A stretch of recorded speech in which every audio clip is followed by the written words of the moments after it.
বিসমিল্লাহির রহমানির রহিম। দর্শক আসসালামু আলাইকুম। বরাবরের ন্যায় হাজির হলাম আপনাদের সামনে কিছু কথা নিয়ে। তো আজকে আমি খুবই বিপদে। কাজের ছেলেটা হঠাৎ কালকে আসেনি, আজকেও আসেনি। তো আমাকে নিজে খামারে সম্পূর্ণ কাজ করতে হচ্ছে, পাশাপাশি বাহিরে বিভিন্ন ট্রিটমেন্ট করতে হয়, আপনারা জানেন। তো আমার পেশা নিয়ে আমাকে ব্যস্ত থাকতে হয়, তার পাশাপাশি এই কাজগুলো করতে হয়, অনেক কষ্ট করতে হয়, পরিশ্রম করতে হয় দর্শক। তো ঘাসগুলা দেখেনি যে আমি এরকম করে কাটে দিলাম, আমরা মেশিন দিয়ে কাটতে পারি না, যেহেতু ছেলেটা নেই, আমি নিজে কাটে কাটে দিচ্ছি। এই ডালগুলা শুধু রাখছে আর ঘাসগুলা খেয়ে ফেলছে। তো এগুলাও খাবে, খিদে লাগলে অবশ্যই খাবে। আর কিছু কথা বলবো, কথার ফাঁকে ফাঁকে আমাদের খামারে কিছু গরু রয়েছে, এগুলার আপনাদের সঙ্গে পরিচয় করে দেবো। এটা তো আপনারা জানেন যে 4 দাঁতের প্রথম প্রেগনেন্ট 8 মাস একটা গাভিন গরু। এটা 8 মাস শেষ, এখন 9 চলতেছে রানিং। এই গরুটা অবশ্য আর কিছুদিন পর বাচ্চা দিবে। গতবার এটা আমরা 20 লিটার দুধ পাইছিলাম, ইনশাল্লাহ এবার আরও বেশি আশা করতেছি। অবশ্য এটা 4 দাঁতের গাভি, এটা আমাদের খামারে রয়েছে। আর এই গরুটা ক্রয় করেছে রাশেদুল ভাই, বগুড়া পিরো বাসা। এটা নিয়েছে, আরও একটা নিয়েছে, ওটাও আপনাদেরকে কোথাও ফাঁকে দেখাবো। আর বর্তমান আমাদের সংগ্রহ নিয়ে কিছু কথা বলবো। এটা ফ্লাগবি একটা বাচ্চা, এটা আছে আমাদের কাছে স্টক, মোটামুটি খাবার দাবার ভালো। আর এটা জার্সি ফ্রিজিয়ান একটা বকনা। তারপরে এই যে পাশে রয়েছে খুব উন্নত কিছু বকনা আমাদের কাছে আছে, আবার কিছু বিক্রি হয়ে গেছে। বিভিন্ন ভাইয়েরা অ্যাডভান্স করে রাখছে, কিছু গরু বায়না দিয়ে রাখছে। তো এই পাশে দেখেন রানী শঙ্কর ফ্রিজিয়ান নামে চিহ্নিত এই বাচ্চাটা আছে আমাদের কাছে স্টক। বর্তমান আমাদের কাছে এই স্টকগুলো রয়েছে দর্শক। তারপরে এই যে এই বাচ্চাটা মাহবুব ভাই ব্রাহ্মণবাড়িয়া, উনি নিয়েছে আমার কাছে 61,000 টাকা, 60,000 টাকা উনি টাকা পাঠাইছে আমার নামের উপরে।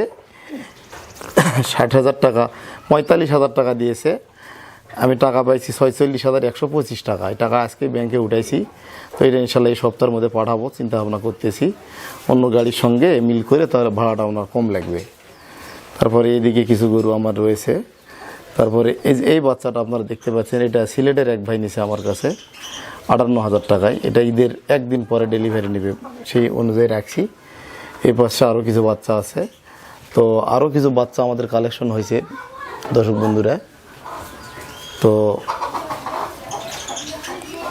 আমি কিছুক্ষণ আগে ফিল্ড থেকে আসলাম। তো আসার পর চিন্তা ভাবনা করলাম যে খড় কাটতে হবে, ঘাস কাটতে হবে। তো জানতে পারলাম যে আমার আব্বা কিছু খড় কাটে দিয়ে গেছে, এই যে বস্তার মধ্যে এগুলা। এই খড়গুলো আমরা এইভাবে 2 বস্তা কাটে দিয়ে গেছে।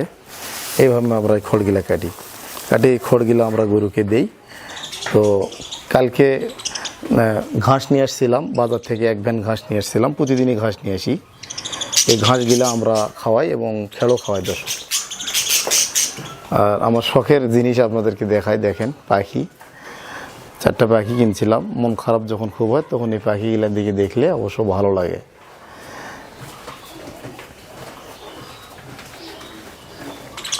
কি খবর, খাবার খাইছো?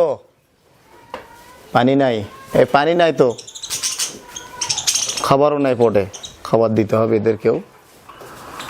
দর্শক আসলে সব সময় অক্লান্ত পরিশ্রম করি, যখন আসলে কাজের ছেলে কাজ করতে আসে না, লেবার থাকে না, কোনো দিন মাঝে মাঝে এরকম সমস্যাগুলো তৈরি হয়, তখন খুব খারাপ লাগে, কষ্ট লাগে দর্শক। মনে হয় যে সব কিছু বাদ দিয়ে দেয়, এগুলো কিছুই আর করি না, সব কিছু ক্লোজ করে দেই। তো আবার গরু পোষা এমন একটা নেশা, এই পেশা ছাড়া কিছু ভালোও লাগে না, থাকতে পারি না, যার কারণে করি এটা। তো এই যে দেখতেছেন যে খড় ও ঘাস কাটার মেশিন আমাদের, এটা কয়েকদিন কাটলাম দর্শক। এটার একটা সমস্যা, এটা ছোট মেশিন, এটা ওই ব্লেডে ধার দেওয়া লাগে 2-3 দিন পর পর। কারেন্টের সমস্যা, ওই জাম হয়, বিভিন্ন সমস্যা। তো মনে করি যে মেশিন দিয়ে না কাটাটাই বেটার, এটা আমরা ক্লোজ করে রাখছি। তো যখন মেশিনটা ক্রয় করেছিলাম আপনাদেরকে তথ্য দেওয়ার চেষ্টা করেছিলাম। তো এখন আমি নিজেই এটার প্রতি বিরক্ত বোধ করতেছি। এটা মনে হয় হাত দিয়ে কাটাই আমাদের ভালো। আর এই যে এটা বড় একটা মেশিন, এটা এক লোকের থেকে টাকা পাইতাম, বহুত টাকা পাই, প্রায় 2 লক্ষ টাকার গরু বাকি নিয়েছিল প্রায় 1.5 বছর আগে। অনেক দৌড়াদৌড়ি পরিশ্রম করার পর একটা টাকা উঠাইতে পারি নাই। পরে এই মেশিনটা আর সঙ্গে এই যে এটাতে একটা মোটর আমরা ব্যবহার করতেছি, এই যে এটার ভিতরে আছে এই মোটরটা ওই মেশিনটাতে ছিল। এটা আমরা কিনছিলাম 35,000 টাকা দাম ধরে আমাদেরকে দিয়েছে।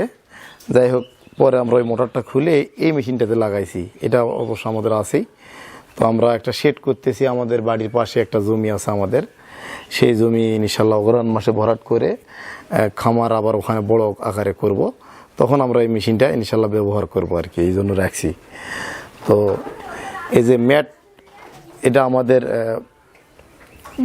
ক্লায়েন্টেরা যারা গরু ক্রয় করে আমাদের পাড়িরা, তো তখন আমরা এই ম্যাটগুলা দেই আর কি। অনেক সময় কিছু গিফট করি আর কি, কাউকে ম্যাট দেই, আবার কাউকে মেডিসিন দেই, বিভিন্ন কিছু দিয়ে সহযোগিতা করার চেষ্টা করি দর্শক। আর আমরা বর্তমান যে খাবারটা দিচ্ছি, আসলে খাবার তৈরি করার ওভাবে সময় হচ্ছে না ইদানিং। খাবার অবশ্য খুব দ্রুত তৈরি করব। এই যে আমরা এই ভুসিটা দিচ্ছি, বর্তমান এই ভুসিটা দিচ্ছি। পাশাপাশি আমরা একটা বাজার থেকেই আপাতত ইয়ন কোম্পানির একটা ফিড আছে, ওটা অল্প করে করে আপাতত দিচ্ছি আর কি। গরু মোটা তাজার ফিডটা হালকা করে দিচ্ছি। তো ওই বস্তাটা শেষ হয়ে গেলে আমরা আর দিব না, আসলে সময়ের কারণে আমরা ফিডটা দিচ্ছি। তো ওই বস্তাটা শেষ হয়ে গেলে আমরা অবশ্য ইনশাল্লাহ ফিড তৈরি করার চেষ্টা করব। তো দর্শক বন্ধুরা, কাজের ছেলেটা আজকে না আসার কারণে মনটা খুব খারাপ। তো জানি না যে কি হবে, আসলে খামার টিকে রাখতে পারবো কি না। আজকে কাজের লোক নাই, কালকে নাই, আজকে সমস্যা, কালকে সে সমস্যা, এক এক দিন এক এক সমস্যা ফেস করতে হয়। তারপরও স্টিয়ারিং ধরে আসি আর কি, যুদ্ধ করে বেঁচে আসি। তো আমাদের খামারি স্টকগুলোও আপনাদেরকে দেখানোর চেষ্টা করলাম। তো আপনারা এ ধরনের নিয়মিত ভিডিও পাওয়ার জন্য আমাদের চ্যানেলটি সাবস্ক্রাইব করবেন, লাইক কমেন্ট শেয়ার করবেন, করে আমাদের পাশে থাকবেন। আজকে এই পর্যন্তই। আসসালামু আলাইকুম।